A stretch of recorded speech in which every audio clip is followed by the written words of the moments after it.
Brian dan Sally mengenyam pendidikan yang baik. Mereka bertemu dan akhirnya menikah. Mereka memiliki pekerjaan yang baik.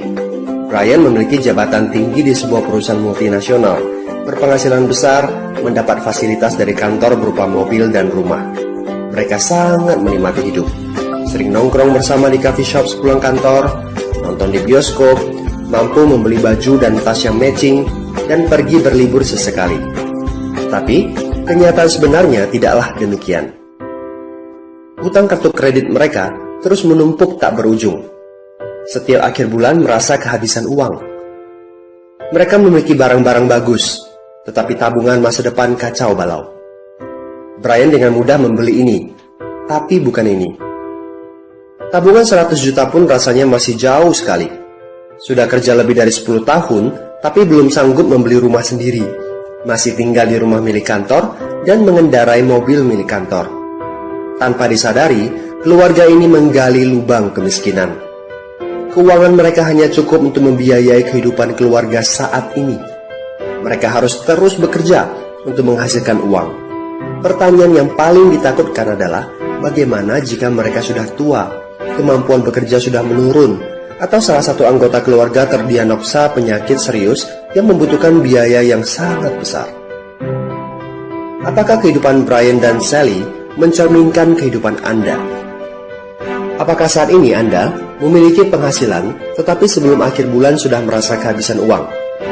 Memiliki hutang berkepanjangan yang tidak ada habisnya? Memiliki barang-barang bagus, tetapi khawatir karena tidak punya tabungan?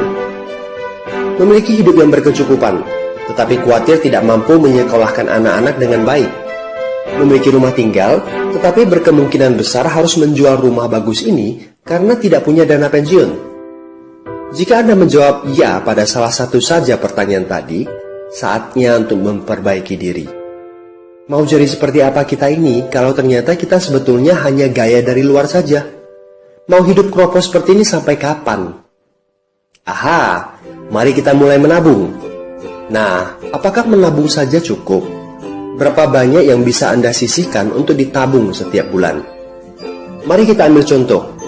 Anda berencana untuk memiliki rumah dan mobil. Katakanlah harga rumah 600 juta dan harga mobil 200 juta. Jika Anda mampu menabung 5 juta per bulan, Anda membutuhkan 13 tahun untuk mendapatkan angka 800 juta. Masalahnya, inflasi membuat harga rumah dan mobil melambung tinggi. 800 juta akan menjadi 2,7 miliar 13 tahun kemudian, jika kita asumsikan rata-rata kenaikan barang 10% per tahun. Ini masih soal impian untuk membeli rumah dan mobil.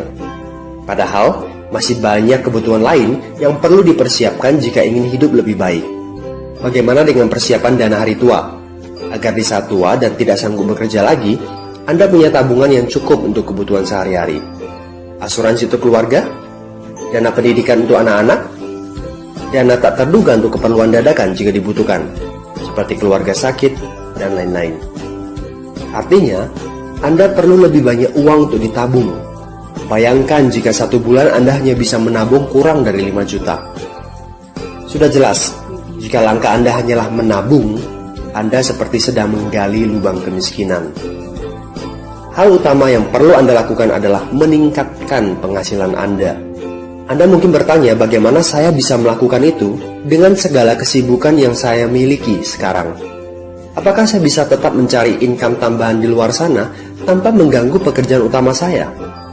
Seandainya bisa, apa yang bisa saya kerjakan saat ini? Nah, langkah pertama yang perlu Anda lakukan saat ini adalah menghubungi teman yang menunjukkan video ini kepada Anda. Dia punya akses untuk jawaban dari pertanyaan Anda. Informasi, itu yang Anda butuhkan saat ini. Terbukalah, seperti parasut, pikiran hanya dapat bekerja saat terbuka. So, segera hubungi teman Anda dan dapatkan video informasi berikutnya.